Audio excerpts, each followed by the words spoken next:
اللہ. ایک ملک کا بادشاہ تھا, اس کا وزیر تھا فیروز.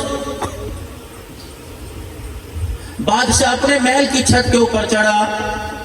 فیروز کی گھر والی چھت کے اوپر کپڑے ڈال رہی تھی اور کوئی کام کاج کر رہی تھی. بادشاہ کی نگاہ پڑی, اس کی آنکھ کے اندر میل آ گیا. نیچے اترا, کہنے لگا یہ مکان محل مکان کس کا تھا؟ آپ کا. وہ جی دادا آپ کا بڑا قریبی فرما بردار جو وزیر فیروز ہے اس کا ہے. کہنے لگا میری رعایا کے اندر ایسا ایسا حسن ہے مجھے پتہ کوئی نہیں. اپنے وزیر فیروز کو بلا لیا اور کہنے لگا یہ پیغام ہے, یہ خط ہے, دوسرے ملک کے بادشاہ کے پاس لے کے جانا ہے, تجھے گھر رہنے کی اجازت کوئی نہیں, تیاری کر, یہ پیسے, یہ سامان یہ ہے. فیروز اپنے گھر گیا اور جا کے اپنی گھر والی سے کہنے لگا بادشاہ سلامت کا حکم ہے پورا کرنا پڑے گا, میں تجھے اللہ کے حوالے کر کے جا رہا ہوں. بادشاہ نے جو خط دیا تھا وہ اپنے تکیے کے نیچے رکھ لیا. صبح سویرے اٹھ کے جب سفر شروع کیا, سادے راہ لے گیا, کپڑا نتا لے گیا, سواری لگام پجاوا لے گیا, لیکن وہ خط بھول گیا. آگے جب کافی سفر کر لیا تو یاد آیا جو مقصد لے کے جانا تھا وہ تو میں گھر میں ہی بھول آیا. واپس پلٹ کے آیا, اتنی دیر میں بادشاہ فیروز کے دروازے پر آ گیا اور دروازے پر آ کر دستک دی. اندر سے غیرت والی نے پوچھا کون ہے؟ کہنے لگے بادشاہ ہم تیری مہمان نوازی کے میزبانی کے لیے آئے ہیں. کہنے لگی کون ہو؟ دروازہ کھول. رعایت ہی دروازہ کھول دیا. بادشاہ سلامت اندر جا کے بیٹھ گئے اور جوتے اتار کے پاؤں پہ پاؤں رکھ کے مسیری کے اوپر بیٹھ گئے. کہنے لگی آپ نے تو اپنے وزیر کو کام کاج پہ بھیجا ہے, آپ اللہ والو آپ نے کیوں آگے؟ اب بادشاہ کہتے ہیں ہم اپنا جی ٹھنڈا کرنے کے لیے آج آپ کے مہمان بن کے آئے ہیں, بتاؤ ہماری مہمان نوازی کیا کرو گی؟ عورت غیرت والی تھی, سمجھ گئی, دو باتیں کی. کہنے لگے ٹھیک ہے, کپڑا بھی تیرے حوالے, جسم بھی تیرے حوالے, اور حسن بھی تیرے حوالے, ساری چیزیں تیرے حوالے, لیکن اپنے ہم نے بڑوں سے سنا ہے شیر کبھی کتوں کا شکار نہیں کیا کرتا ہے. تو تیری رعایا ہے, تیرے کتے ہیں. بادشاہ نے آنکھیں کھول کے دیکھا. اس نے کہا میں نے اپنے بڑوں سے سنا ہے شیر کبھی کتنا بھی بھوکا ہو جائے کسی کا جھوٹا نہیں کھاتا ہے. ایک شیر ہوتا ہے جنگل کا بادشاہ. بادشاہ کی غیرت جاگی, اتنا شرمندہ ہوا جوتوں چھوڑ کے اللہ اکبر اس کے گھر سے چلا گیا. اتنی دیر میں میرا عزیز و وزیر آیا اور کہنے لگا, گھر والی کہنے لگی کیا ہوا؟ کہ خط تو تکیے کے نیچے بھول گیا. جلدی سے وزیر آیا, تخت وہ تکیے کے نیچے سے خط اٹھانے لگا, نیچے بیٹھا تو بادشاہ کے جوتوں پہ نظر پڑ گئی. انا للہ و انا الیہ راجعون زبان سے نکل گیا.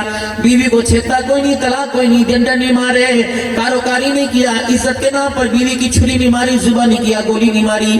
چپ کر کے کہنے لگے مجھے تحقیق ہی کوئی نہیں, اصل حقیقت کیا ہے. چپ کر کے چلا گیا. جب وہاں سے واپس آیا تو بادشاہ سلامت کو خط کا جواب دیا, ساز و سامان ملا اور بادشاہ سلامت نے ہدیہ طائف کپڑا پیسہ دیا. گھر آیا, بیوی سے کہنے لگا یہ تیرے لیے کپڑے لے کے آیا بازار سے خرید کے. بادشاہ سلامت نے پیسے دیے تھے, بڑے دن ہو گئے تو اپنے ماں باپ کے گھر نہیں گئی, میں تجھے اپنے ماں باپ کے گھر, تیرے ماں باپ کے گھر چھوڑا ہوں. تو کہنے لگے اس سے اچھی کیا بات ہے, خود بیوی کو چھوڑ کے آیا. وعدہ تھا آج کل پرسوں ترسوں کے اندر لینے آ جائے گا, لیکن مہینے گزر گئے اپنی بیوی کو لینے نہیں آیا. بیوی حیران پریشان تھی, میرے بغیر رات نہیں گزارتا, پتہ نہیں کیا بات ہے, کیوں چھوڑ کے چلا گیا. اس نے اپنے بھائیوں کو اللہ اکبر اپنے سسرال بھیجا تاکہ اپنے بہنوئی سے جا کے مل کے آؤ. بہنوئی سے ملاقات کی, وہ کہنے لگا جہاں ہے حفاظت کے ساتھ ہے, مجھ سے واپس نہیں لے کے آؤں گا. انہوں نے کہا نہیں کوئی بات ہے, وجہ نہیں بتاتا, نافرمانی کی, گستاخی کی, زبان درازی کی, اچھی بنی, نیک سیرت ہے, نیک تہجد گزارے تو کیوں چھوڑا. میں نے کہا بس صحیح. میں نے کہا تیری شکایت ہم قاضی سے کریں گے. دونوں بھائی قاضی کے پاس چلے گئے. پتے کی بات ذرا زور سے توجہ سے سمجھنا. دونوں بھائی قاضی کے پاس چلے گئے اور اس وقت اتفاق سے قاضی کے ساتھ بادشاہ سلامت بھی بیٹھا ہوا تھا. اور بھائیوں نے جا کے ساری بات بتلائی. بلا وجہ ہماری بہن کو چھوڑ گیا, کوئی قصور تو بتلاؤ. آج بھی چھوڑتے ہیں نا, تیرے پرانے میری بہن کو طلاق دیتی, میں تینوں دینا, چل موج کر.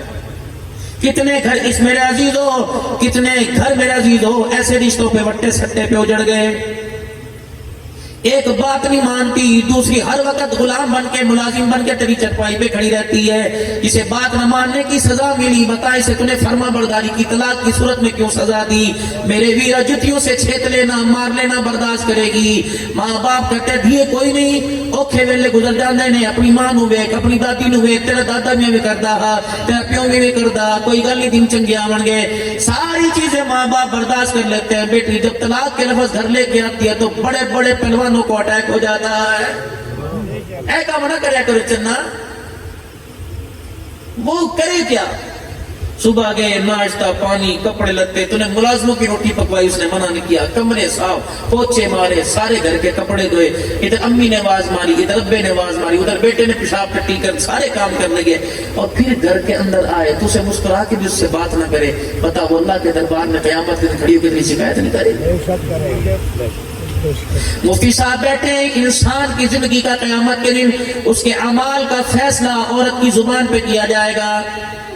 نمازیں بھی ہوں گی, حج بھی ہوں گے, مدینے میں سحری افطاری کے دسترخوان میں سجے ہوں گے. اللہ جل شانہ اس زندگی کے جیون ساتھی کو بلائیں گے, فرمائیں گے ہر لحاظ سے ٹھیک تھا, مسجدیں بنائی, مدرسے بنائی, بتا گھر میں کیسا تھا؟ اگر تیری میری گھر والی زال نے رو کے دکھا دیا تو ساری نیکیاں آپ کے میرے منہ پر مار دی جائیں گی. خیرکم خیرکم لأہلی وانا خیرکم لأہلی. یہ واقعہ سنانے کے بعد میں تمہیں علی کے گھرانے کا ذکر انشاءاللہ ضرور سناؤں گا. میری زبان پر آ گیا نا. اہل عقیدت لوگ بیٹھے ہیں, اہل محبت لوگ بیٹھے ہیں, درد دل والے لوگ بیٹھے ہیں. بادشاہ کے قاضی کے سامنے بھائیوں نے کہا جی بلا وجہ ہماری بہن کو چھوڑ کے لینے نہیں آتا, طلاق بھی نہیں دیتا. انہوں نے ان کے بہنوئی سے کہا ہاں بھی کیا بات ہے؟ اب وہ کہنے لگے انہوں نے ایک باغ میرے حوالے کیا تھا, میں باغ کا مالی تھا, انہوں نے باغ میری ملکیت کر دیا تھا. اس باغ کے بوٹے بھی سرسبز و شاداب ہرے بھرے تھے.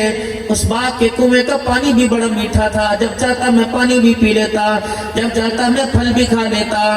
لیکن ایک دن میں باغ چھوڑ کے گیا, اچانک میں کسی کام سے پھر واپس آ گیا. میں جب باغ کے اندر آیا تو میں نے دیکھا باغ کے اندر بھیڑیے کے پنجے گڑے ہوئے تھے. میں سمجھ گیا اب میرا باغ کسی بھی وقت ٹوٹنے والا ہے. میں نے باغ وارثوں کے حوالے کر دیا ہے. اس طرح نہیں کیا بادشاہ نے عزت لوٹی, میری بہن بچ گئی, میری بہن کو ہاتھ لگے. شرم نہیں آتی ہے عدالتوں کے اندر بیٹیوں کی عزت کے فیصلے کرتے؟ وکیل پوچھتے ہاتھ کہاں لگایا تھا, کپڑے پہننے تھے, کون سے پہننے تھے, اس وقت اندر بھی پجامے میں کچھ پہنا تھا, چڈا پہنا تھا, نہیں پہنا تھا, اس وقت بھائی کہاں تھے, بتا, لٹایا تھا, کھڑا کیا تھا. ڈوبنا پڑے اللہ کا آسمان زمین پر نہ گر جائے. ایسے عدالتوں کے اندر یہ فیصلہ ہو رہا ہے. قاضی کو ساری بات بھی سمجھا دی, نہ بادشاہ کا ذکر کیا, نہ اپنی بہن کا ذکر آیا. کہ انہوں نے باغ حوالے کیا تھا, شکاری نے, بھیڑیے نے پنجے گاڑے, میں پریشان, میں مالی ہوں, میں بات کی حفاظت نہیں کر سکتا, میں نے وارثوں کے حوالے کر دیا. بادشاہ کے یہاں سے اٹھتا پٹا گزرنے لگا. قاضی کے بولنے سے پہلے, لڑکی کے وارثوں کے بولنے سے پہلے بادشاہ اٹھ گیا. کیا جو کہہ رہا ہے صحیح کہہ رہا ہے, 100% صحیح کہہ رہا ہے کہ بھیڑیے نے اللہ اکبر اس کے گھر کے اندر پنجے گاڑنے کی کوشش کی. بھیڑیا نادم اور ناکام ہو کے واپس لوٹ آیا, کیونکہ غیرت اور کردار کی باڑ اس کے گھر کے دائیں بائیں بڑی مضبوط لگی ہوئی تھی. غیرت کی باڑ تھی, بڑی مضبوط تھی. بھیڑیا ناکام ہو کے آیا. اب بادشاہ اگلی بات کہنے لگا, کمالی سے کو اپنا باغ اپنے حوالے کر لے, نہ اس کا پانی کھارا ہوا, نہ اس کا پھل داغدار ہوا. کیسے پیارے لوگ تھے. یا تو پنچایتوں کے اندر بیٹیوں کے فیصلے ہوتے ہیں, تیری نہیں پڑھنا ہونی, تیری نہیں پڑھنا, میرے چاند یہ پگے باندھ کے تم یہ فیصلے کرتے ہو. یہ تو چادر چار دیواری کی بات تھی. اس عورت کے زندگی کے فیصلے کرتے ہو جس کی پاؤں کی جتی پر بھی مالک کے کائنات نے پردہ ڈال رکھا ہے, جس کے نام پہ بھی پردہ ڈال رکھا ہے. اور اپنی بچیوں کو نصیحت کیا کرو. کون سی؟ جناب سرور دو عالم صلی اللہ تعالی علیہ وسلم سیدہ فاطمہ کے گھر کا چولہا بجھا دیکھتے, چادر میں پیمد لگے دیکھتے, آپ حال اس حالت میں شکر ادا اور صبر کی تلقین کیا کرتے. فرمایا اے میری فاطمہ, اگر تو روٹی کے ٹکڑے پہ جھگڑا کرنے لگ گئی تو میں آنے والے وقتوں میں اپنی امت کو تیرے گھر کا کیا پیغام سناؤں گا.